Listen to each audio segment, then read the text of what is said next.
another scintillating edition of Newspaper Review on OSBC, Ile-Awoye Okebale in Osun State. As we usually have it, we are going to have the analytical aspect that is going to be the first, the first 2 or 3 minutes. Thereby, we are going to have a guest, and who is our guest? As you know, the Prince of Peace, Prince Sunny Ajayi, is going to be with us any moment from now. But as we said that we are going to take you through different phases of human endeavors. Talking about politics, we are going to talk about security, business, crimes, education, sport, foreign, and all what you have. And I believe that today is going to be very, very interesting as usual.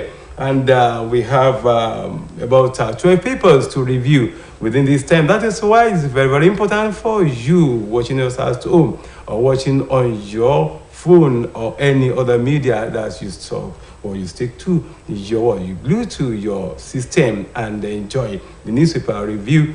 This morning we have the Point newspaper, we have the Punch, we have the Sun, we have the Nation, Vanguard, we have Daily Trust, we have the Guardian, we have Leadership, New Telegraph, This Day, Nigeria Tribune, Blueprint.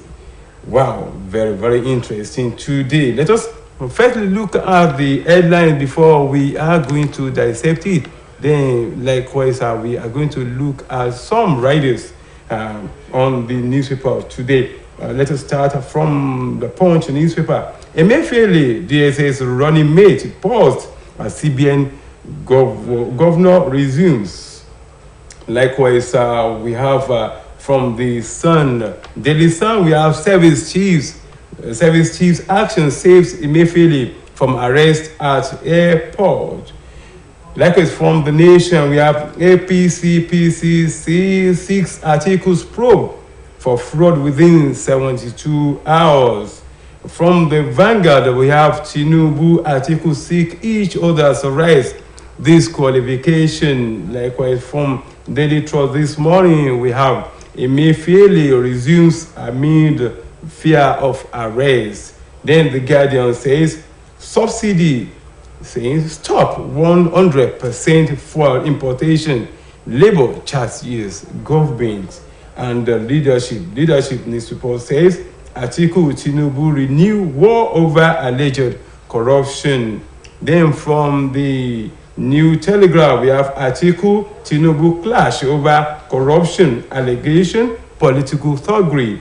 And from this day, we have Emefiele resumes, says he remains committed to his oath of office, Buhari's policy direction. Likewise, from the Nigerian Tribune, Obi vows to tackle oil theft, debt servicing, unemployment. That is very beautiful. Also, Blueprint says Tinubu Atiku fight dirty over alleged SPV's scandal.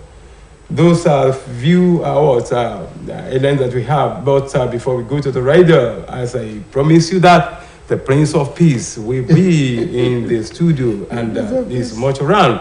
Prince Sunny Ajayi, you're welcome, sir. Yeah, my pleasure. Yes. Sorry that I'm just going. Thank God that you come to time. We want to, we are going into the field of the feet straight. Okay. No, yes. Okay. Thank you. From the Point, it says anxiety over Governor Akeredolu's health. Well, we pray that he's not sick, because is one leader that we really cherish, in Nigeria as a whole, and especially in the Southwest. He's a very brave man. He's a man that is, very honest, very sincere, loves everyone, and does the best he can. So for me, anybody can be sick anytime. And why am I coming now? I had to wait to take tea. This morning because it's so cold. So, this is Hamilton time, so we're wishing a very quick recovery. Okay, let us go into business. And from the Punch newspaper, we have something like this. Emefiele, DSS running battle pause as CBN governors resumes. You know that sometimes ago they said that he is being trailed by DSS. Now he has resumed office then what is going to happen? What do you think? Well, it's just like a cat and mouse. So we don't really know, where we're going, because there are a series of stories, left, right, and center. We don't know which one to believe. A story that some people, allegedly, stole some money, and the central bank, knew about it allegedly.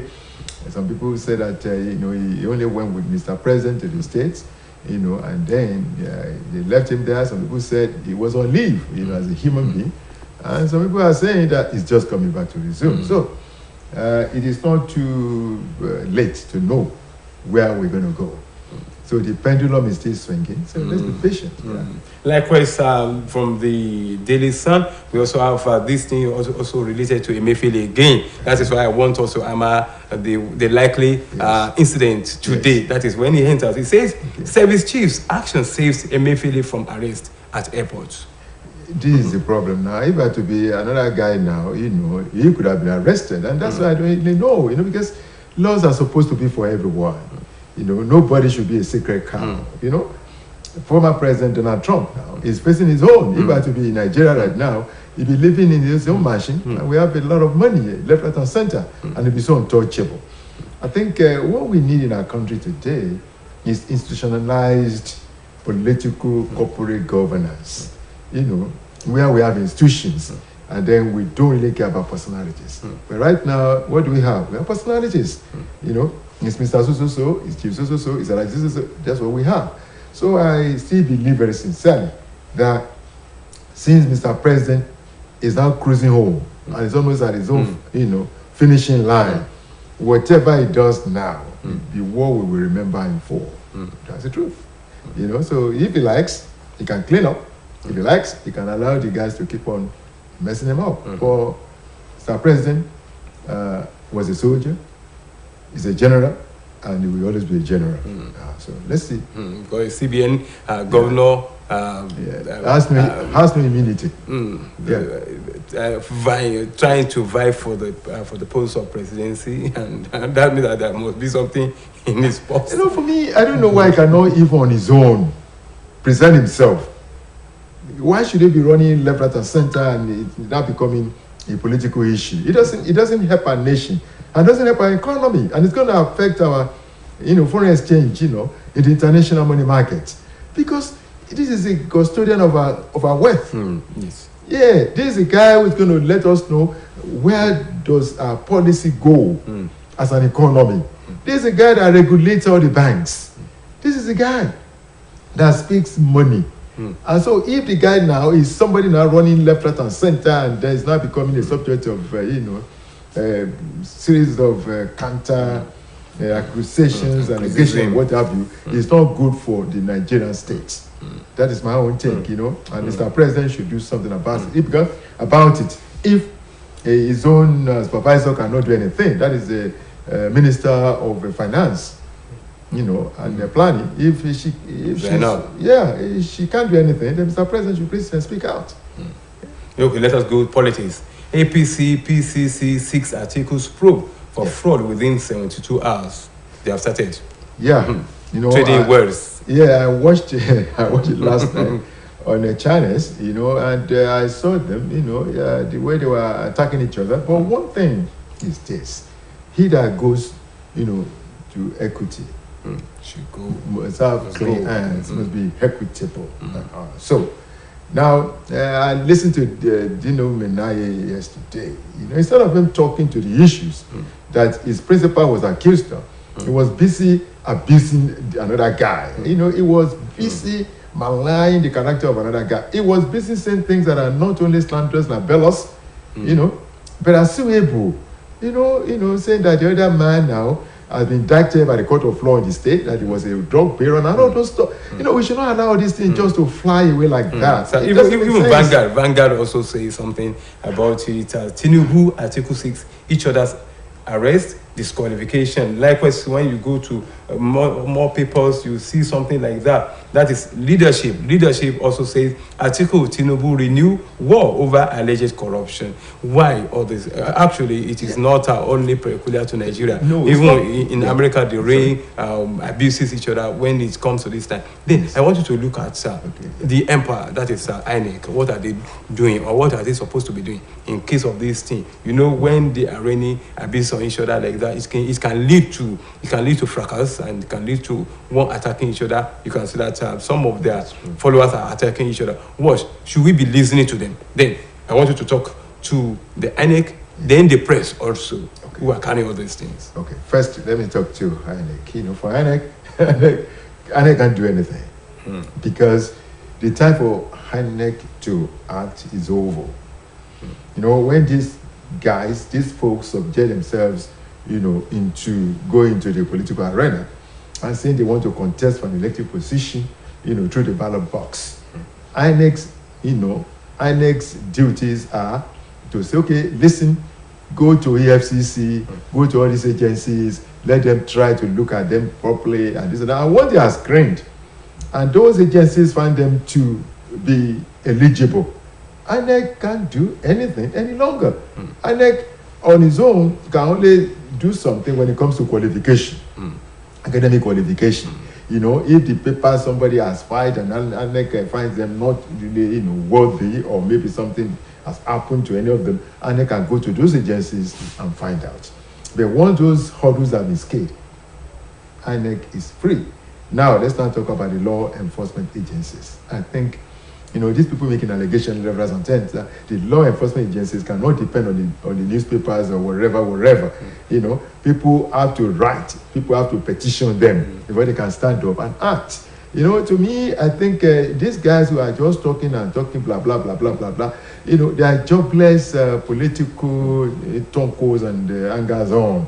You know, Nigeria is a country where politics is the mainstream of many people's, you know, incomes. You know, Nigeria is a country where you see all these guys who say they are big, left, right, and center. They are nothing, you know, political jobbers. They go around all these people, you know, the corridor of power, this and that and that. And unfortunately, too, the reward system in the polity in Nigeria is the worst in the world. This is not an allegation. It's a fact. There are people who will be dancing for this guy, people will be talking for them on television, people will be writing for them, and that. By the time they get in there, they forget about them. So you're now fingering the press? They cheat them, you know, they just cheat them, they just abandon them, you know. They change all their security operatives, they bring in new people, and when these people get to their gates, they now say, you know, are they expecting you? No, call them and all those stuff. So, but in the States, in Europe, it's never like that. Why? Because the powers to be in an office resonate on the authority of the people. That is it. But Nigeria is the other way around. It is the people going to office that the people now who has the powers and the authority, and that's why we are where we are. So Atiku, Tinubu, and the rest of it. Even this morning, we hear also that Obi candidacy has been challenged for dual citizenship.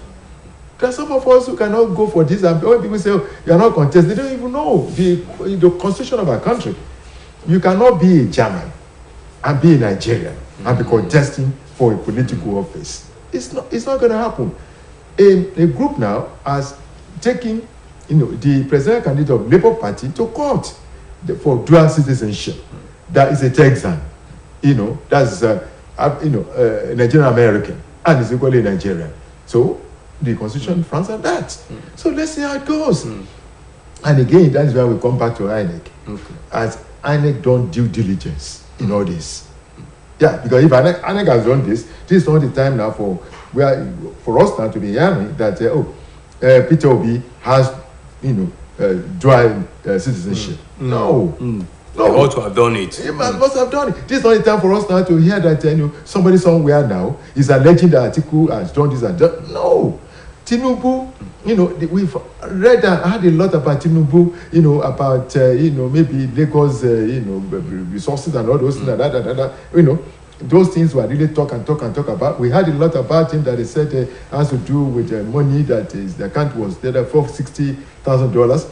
you know, American embassy came out, all those ones came out. So, you know, this guy has been overscreened. Okay, but what about others? So when I had, you know, Menaye, you know, talking last night, I just felt that this guy should have just arrived from the moon.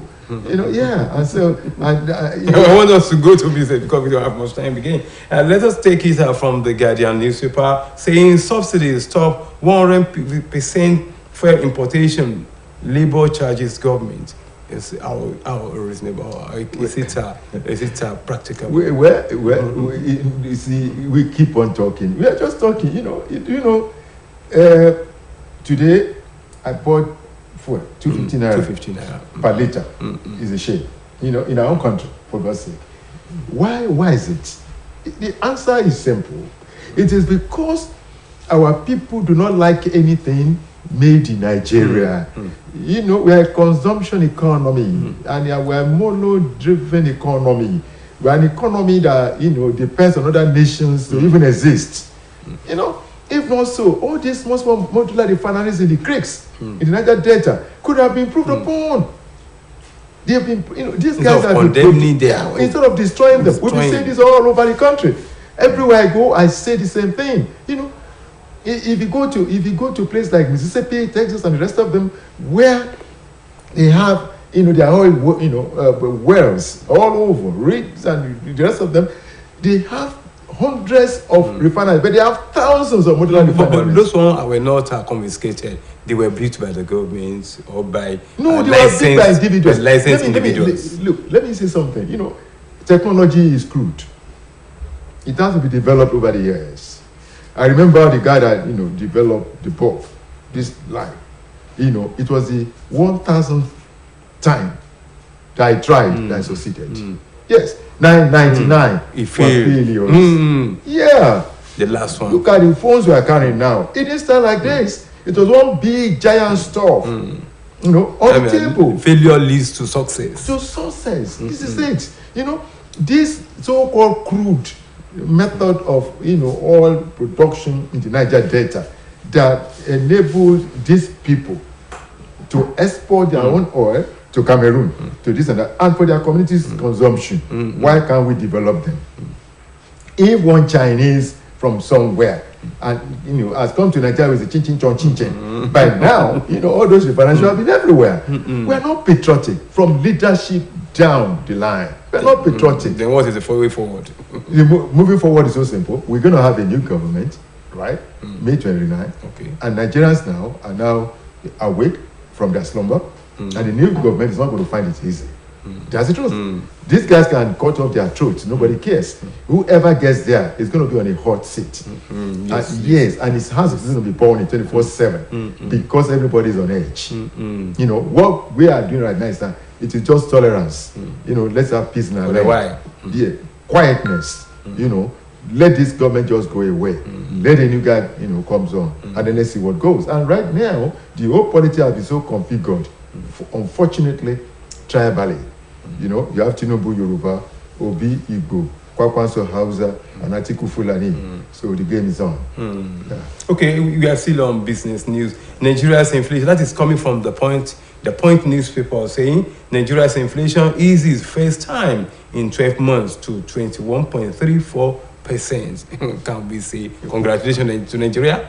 Or do we have any effect of that? 24% inflation? Yes. Yeah, which is real, which is not hyperinflation. It's tough. You know, that's mean the cost of doing business is very high. That means a lot is going to be happening to people. You know, that means the government has to tighten its belt. 24%. That's inflation eases. First time. It is first time in 12 months I think, to 21.34%. Oh my God, we should celebrate. You know, do we have the effect on our economy? Well, you see, because you talk about you bought a liter. Some are selling it more than that.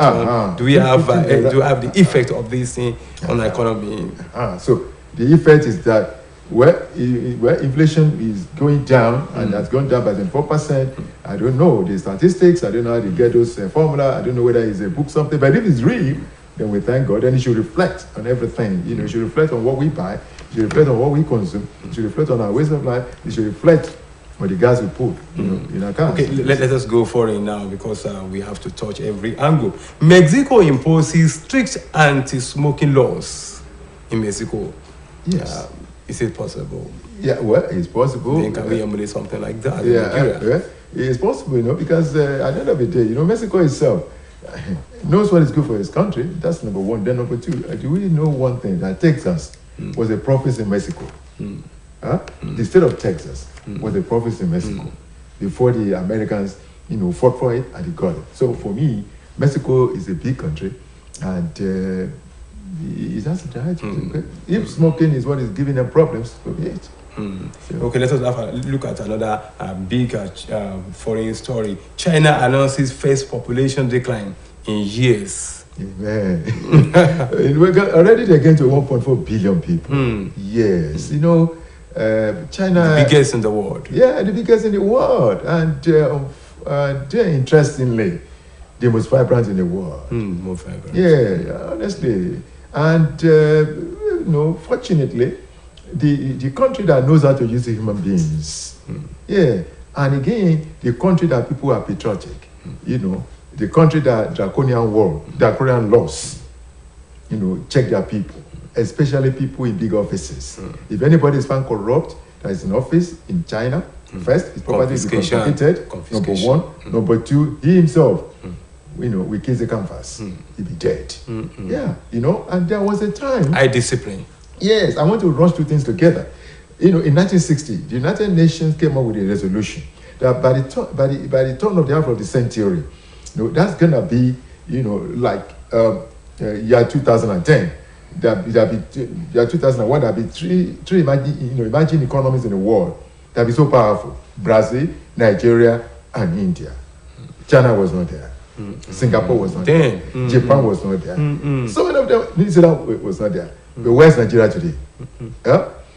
In China, I remember China when I was in Germany. Growing up, I remember that in China, getting that then, what do we have? We have only bicycles on their roads, bicycles and bicycles. So they have many bicycle tracks, more than automobiles.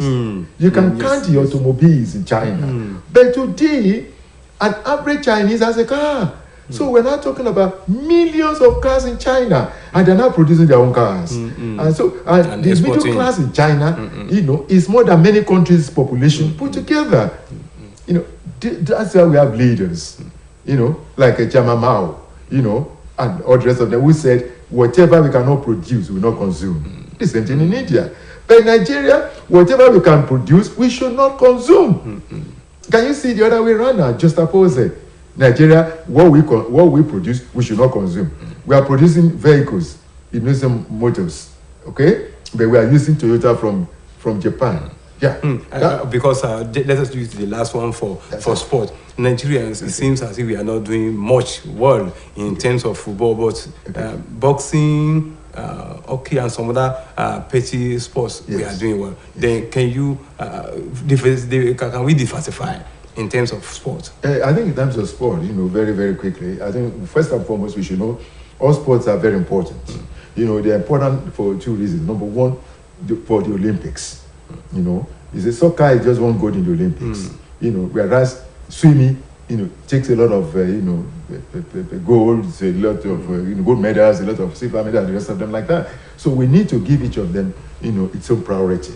We need to look at the agencies, the board, and the rest of them, organizing them, and we need to really motivate them. I want to appreciate you because I said that the Prince of Peace is a man of all fields of studies. We appreciate, I believe that all you watching at home, you really enjoy Prince Sunny Ajayi for the elaborate analysis of all that comes out in the world, in the production today. That is from more than 12 stories, including foreign and sport, a complete man. Thank you very much for being part of the show today. But we are going to be expecting you next week. I'm at OSBC, Abdul Aderotimi, saying bye for now. Thanks, sir. Thanks, sir. Thanks, sir.